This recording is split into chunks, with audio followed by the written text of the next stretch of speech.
A graça e a paz estejam com todos. Eu mergulhei em orações e pedi ao Espírito Santo que me desse um tema que fosse como água para vocês. Ele me ordenou que falasse sobre salvação. Eu, teimoso como sou, achei estranho, até porque é um tema que todos ouvimos a nossa vida inteira. Mas ele me fez entender, claro, que soberba minha achar que pudesse debater com o Espírito Santo. É sim, é muito importante relembrar a nossa herança, e que a falta dessa certeza nos faz perder muito, nos faz perder o gozo e as que essa certeza nos traz. Essa testificação que nos é dada por Jesus nos traz tanta paz que o mundo pode estar desabando lá fora, que nós continuaremos louvando, que as pessoas irão olhar para nós e pensar que estamos até loucos com nossas atitudes. Deixe eu apresentar para vocês um exemplo clássico. É sobre 2 livros da Bíblia. Um deles é o Eclesiastes, considerado por muitos como um dos livros mais duros da Bíblia, escrito com amargura, aspereza e revolta. O outro são as cartas aos Filipenses, que foi considerado o oposto, cheio de alegria, esperança, confiança, amor, paz. O interessante é que o primeiro foi escrito por Salomão, de dentro de seu castelo e toda a sua glória. O segundo foi escrito pelo apóstolo Paulo, de dentro de uma prisão, sendo maltratado, pois era uma época que os apóstolos não tinham vida fácil. A diferença? A diferença é a paz. Salomão conhecia e acreditava apenas na promessa, o que já lhe foi muito. Já foi suficiente para ele viver em glória. Mas não se comparava a Paulo.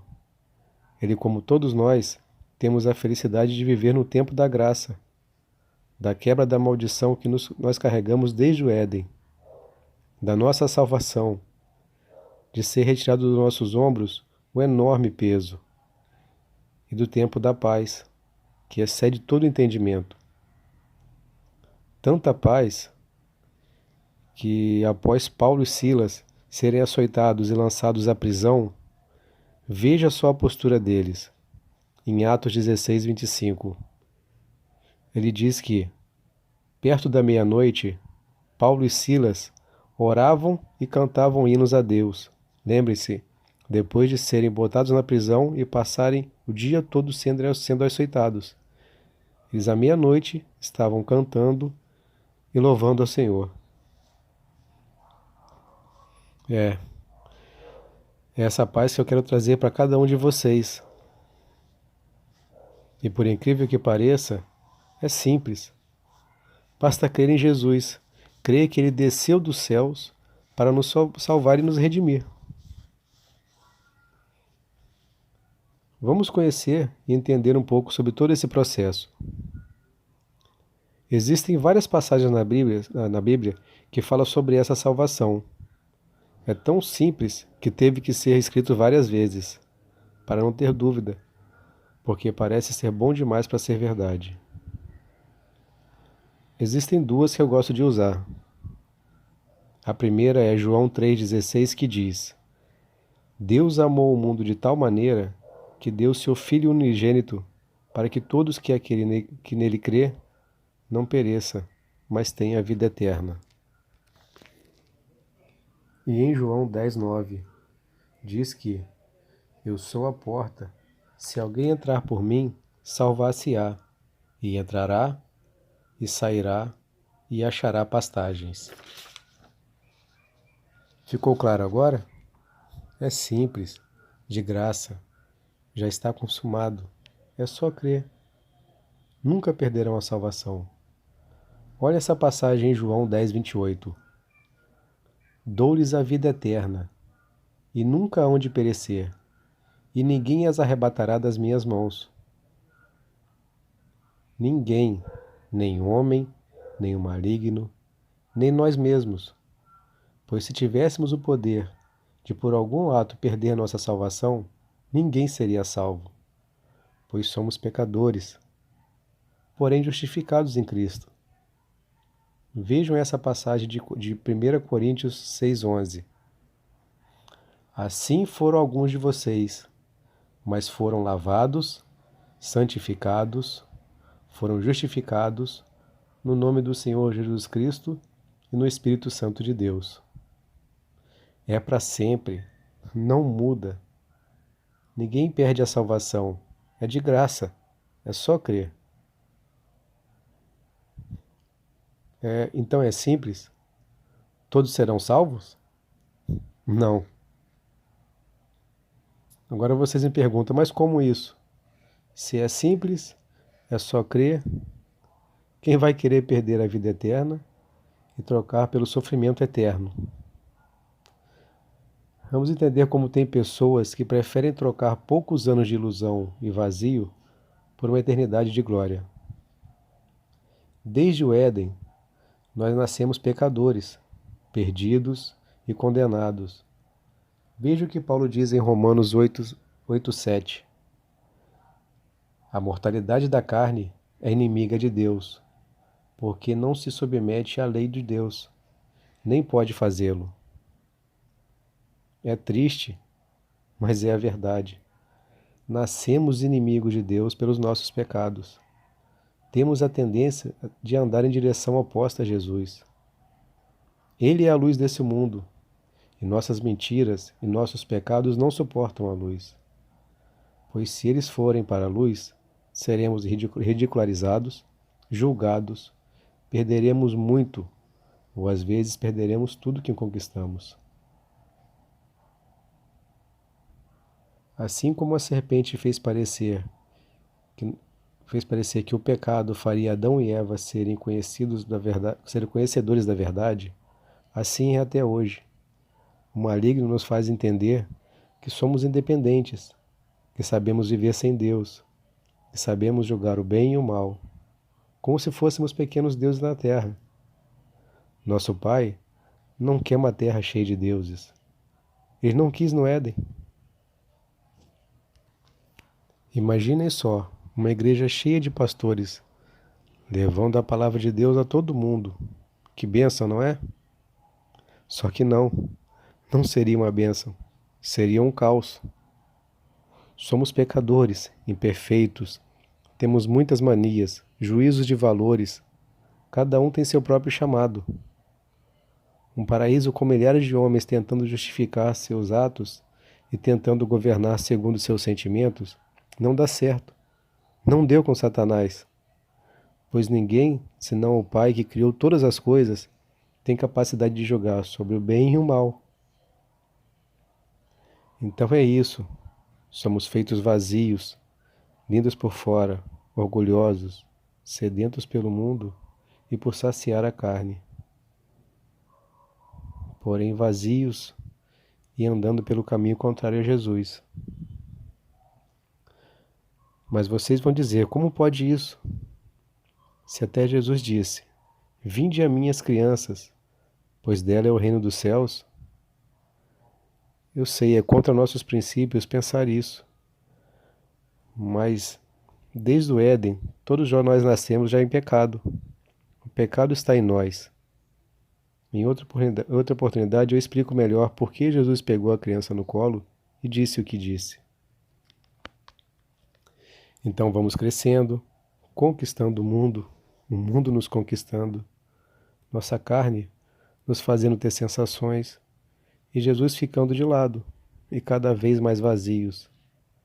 Aí o inimigo começa a nos encher dele, através de atos e atitudes de pessoas que vivem conforme a carne. Jesus nos ensinou a julgar alguém pelos seus frutos, e não pelos seus atos, atitudes, pois é muito fácil enganar assim. Atitudes são fáceis de serem manipuladas. Mas ainda não temos esse conhecimento.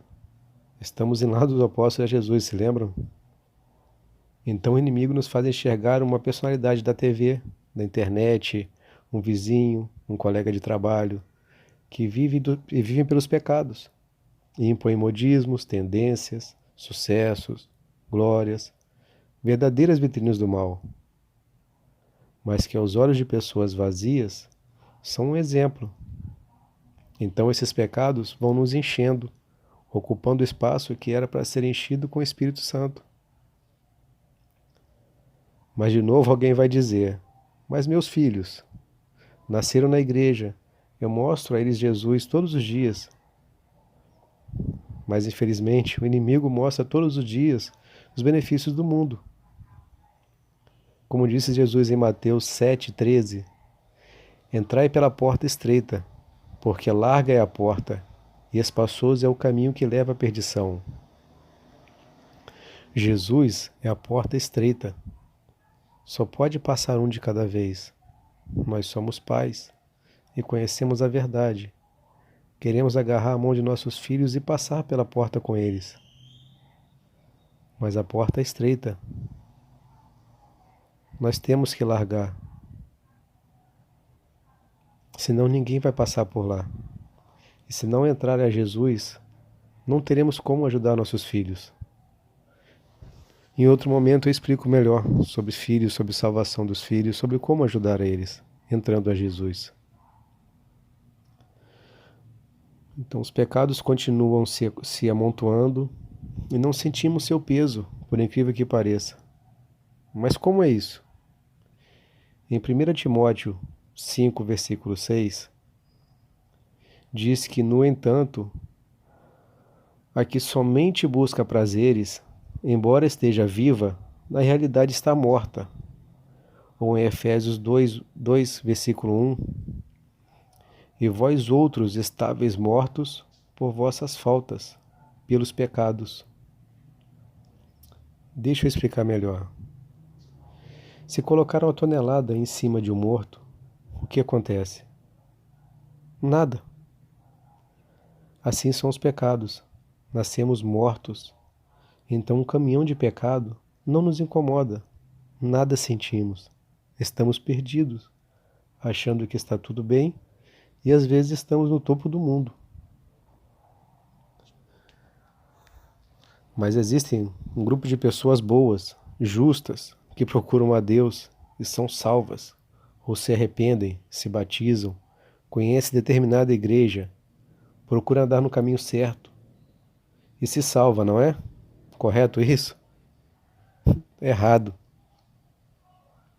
O mesmo pecado que nos afasta de Jesus nos faz achar independentes, nos faz pensar que somos capazes de nos salvar, que nossas boas atitudes nos salvam. É o mesmo pecado que nos faz entender tudo errado. Se dependesse de nós a salvação, ninguém seria salvo, pois nascemos em pecado e estamos o tempo todo pecando. Se nos amordaçarem, e ainda assim restaurar os nossos pensamentos. E eles mesmo assim estariam pecando muito. Mas então, como somos salvos? Deus é quem nos salva. Ele nos escolhe. Vejam só o que diz em Efésios, capítulo 2, versículo de 8 a 9. Porque pela graça sois salvos, por meio da fé. E isso não vem de você, é dom de Deus. Não vem das obras, para que não se glorie. É Deus que nos escolhe. Até a fé é consequência dessa escolha. Mas agora, como essa escolha acontece? Já que essa escolha não é feita pelos atos.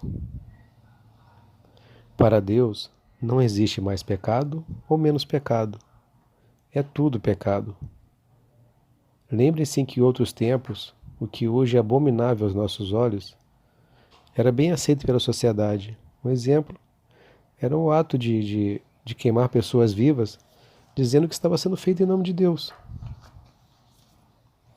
Em Efésios capítulo 1, versículos de 4 a 5, diz que: como também nos elegeu nele, antes da fundação do mundo, para que fôssemos santos e irrepreensíveis diante dele em amor, e nos predestinou para filhos de adoção por Cristo, para si mesmo, segundo o beneplácito de sua vontade.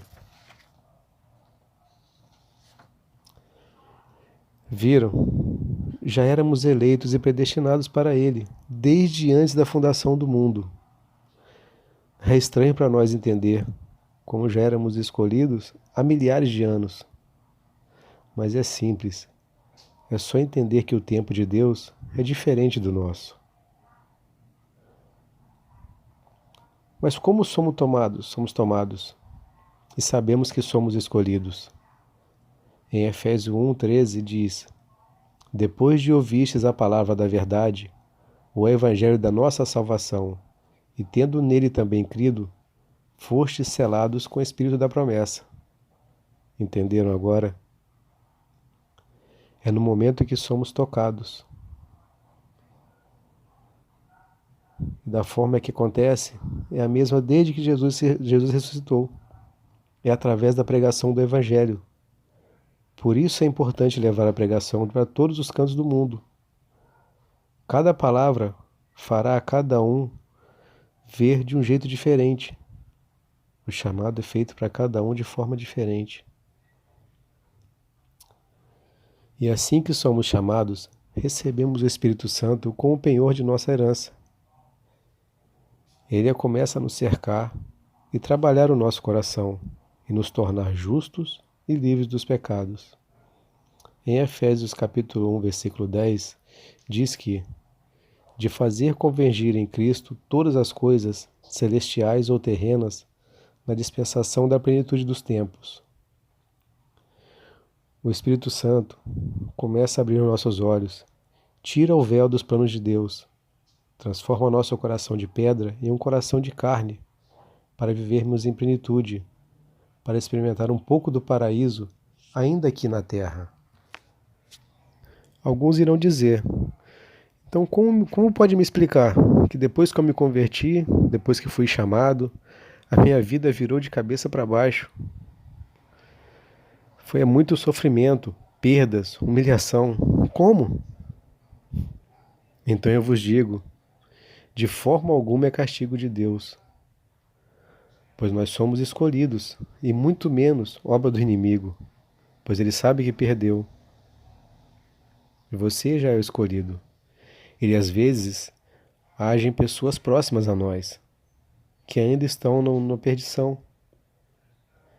Mas nós temos que aprender o nosso papel aqui na Terra. O nosso papel aqui é louvar e confiar no Senhor. E estarmos em paz e deixar tudo para Ele, porque Ele vai agir e consertar esse mal. Mas isso é assunto para outro vídeo. Depois vou conversar sobre consertar esses maus, sobre como aguardar em Deus, sobre como ter paciência, sobre como deixar Deus agir. Em outro vídeo eu vou falar sobre isso. Então, como vai explicar tanto sofrimento, tanta dor, tanta perda? É muito simples. Isso é resultado de uma vida inteira de pecados. Aqueles pecados que não sentíamos quando estávamos mortos, vazios, agora que estamos cheios do Espírito Santo, começam a nos incomodar, a doer, a nos tirar o sono, a trazer a tristeza, arrependimentos, aquele remorso, aquele peso na consciência. Agora já estamos na luz e alguns pecados não conseguem mais ficar escondidos. O lugar de mentira é na escuridão, não na luz.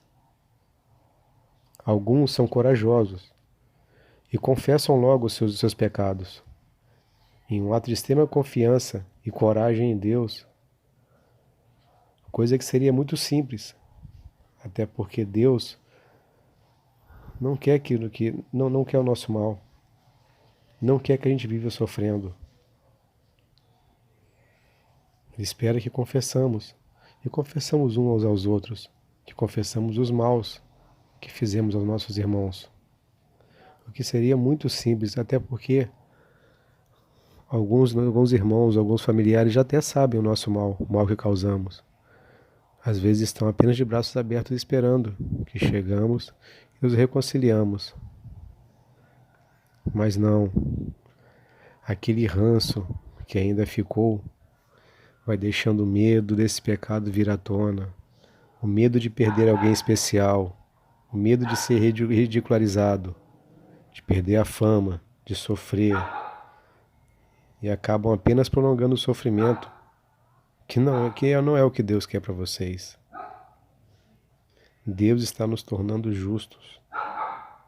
Então o Espírito vai trabalhando, ele começa a te apontar, causando tristezas, esperando sua atitude e nada.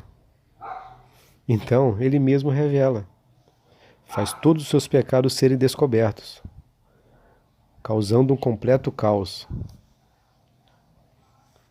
E é a hora que você enxerga que não consegue mais fazer nada, que perdeu o controle. E é nesse momento que você assume total dependência. Nesse momento de total dependência, que Deus começa a agir na sua vida e na sua remissão de todos os seus pecados. Sim, Ele tira todos os pecados.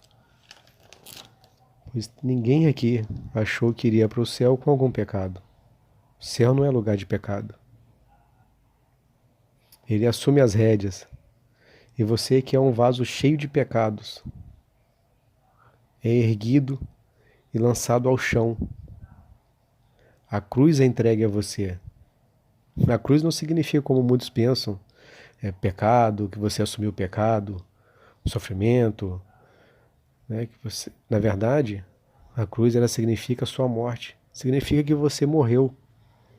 Nos tempos da crucificação, quando alguém passava com a cruz nos ombros, já era enxergado como uma pessoa morta. Todos diziam, aquela pessoa já morreu. Esse é o símbolo da cruz. Então você enxerga que está morto, mas não fiquem tristes. Vocês morreram apenas para os seus pecados, para aquela vida antiga. Aquilo que antes gostavam, hoje já não faz mais sentido. Então estamos no chão, em pedaços, mortos, entregues nas mãos de Deus, sem ter o que fazer. E é a hora que Deus começa a agir, a restaurar a sua vida. Ele vai pegar pedaço por pedaço e começa a colar. Ele é especialista nisso. E como ele faz isso? É agora que começa o trabalho dos seus pais, pastores, de toda a igreja. Ele sempre usa os seus, pois sabe que sempre pode confiar e que eles têm bagagem o suficiente para colar cada parte e te colocar de pé. Então, você é posto de pé novamente. Aí começa outro processo. Nós estávamos mortos, não é? Agora Deus nos chama para renascer. Renascemos, uma nova pessoa, um vaso cheio de rachaduras, rolado e faltando alguns pedaços. Sim, vão ter pedaços que Deus não poderá de volta, não colocará de volta. Pois Ele sabe que se Ele pode colocar de volta, se Ele quisesse, Ele colocaria, restauraria você, sem problema algum. Mas Ele sabe que esse pedaço que está faltando, se for recolocado, todo o mal e sofrimento voltará com Ele. Mas lembrem-se, nós somos vitrines do Senhor. Mas como isso? Se nós agora somos vaso quebrado, faltando pedaço. Olha, por incrível que pareça, somos sim. Somos vitrines do Senhor. Vitrine de verdade. Agora na escuridão somos vistos. Quem está nas trevas consegue nos ver. Quando renascemos, estamos vazios de nós e de nossos pecados. Então Deus nos enche com seu Espírito e com sua palavra. E é através das rachaduras e das partes que faltam que Deus mostra em nós, que Deus se mostra em nós. pois cada pedaço quebrado, cada pecado que foi arrancado, nos trouxe conhecimento e crescimento, pois na glória não existe crescimento. Alguém aqui já viu água no topo de alguma montanha? Não. Por isso, quando estamos muito altos, Deus nos faz voltar aos vales mais profundos para buscar água, para nos reabastecer e levar água para quem precisa. Então é isso. Nós renascemos e, como todo recém-nascido, somos dependentes. Não sabemos como comer, não sabemos como beber, não sabemos como falar, não sabemos como caminhar. Então Deus nos dá para nosso irmão mais velho, que é Jesus Cristo, para que ele possa nos ensinar tudo isso novamente, só que agora da forma correta, da forma que Deus quer. E seremos justos e fortes, e estaremos prontos para enfrentar os faraós das nossas vidas e libertar quem se encontra sob o jugo da escuridão. Meus irmãos, Paulo, conhecendo a grandeza dessa revelação que nos foi dada por Jesus, ele orou para que todos tenham essa convicção e certeza de que, ao ser pregado na cruz, ali foi o ápice da vontade de Deus. Quando ele disse que estava consumado, ali toda aquela perdição que nos acompanhava desde Adão e Eva nos foi retirado e nos levou de volta para o Éden. Deus não deseja que esperamos a volta de Jesus ou a nossa morte para sermos felizes como no Éden. Ele nos dá para vivermos essa graça aqui na terra. Ouça a oração de Paulo em Efésios, capítulo 1, versículo 18. Tendo iluminado os olhos do vosso entendimento, para que saibais qual seja a esperança da sua vocação e quais as riquezas da glória da sua herança nos santos. Maravilhas e bênçãos. E é simples ter tudo isso. É de graça. Basta atender o chamado. Cada um vai ter um chamado específico, mas todos com o mesmo peso. Pois, como um imenso jardim, todos temos o nosso valor. E o principal é crer em Jesus Cristo, crer no Deus homem, aquele que veio ao mundo e agora em carne habita os céus. Ele é a porta. É só Ele. Então, meus irmãos, se gostaram dessa palavra, ajudem para que essa palavra chegue ao maior número de pessoas possíveis, pois como ela pode ter ajudado vocês e vai ajudar, ajudará outros também. Inscrevam-se no meu canal, compartilhem, ajudem. Cada um tem um chamado. E temos que levar o Evangelho ao maior número de pessoas possíveis. Vamos usar as ferramentas que tenho. Fiquem com Deus. Que Deus nos abençoe.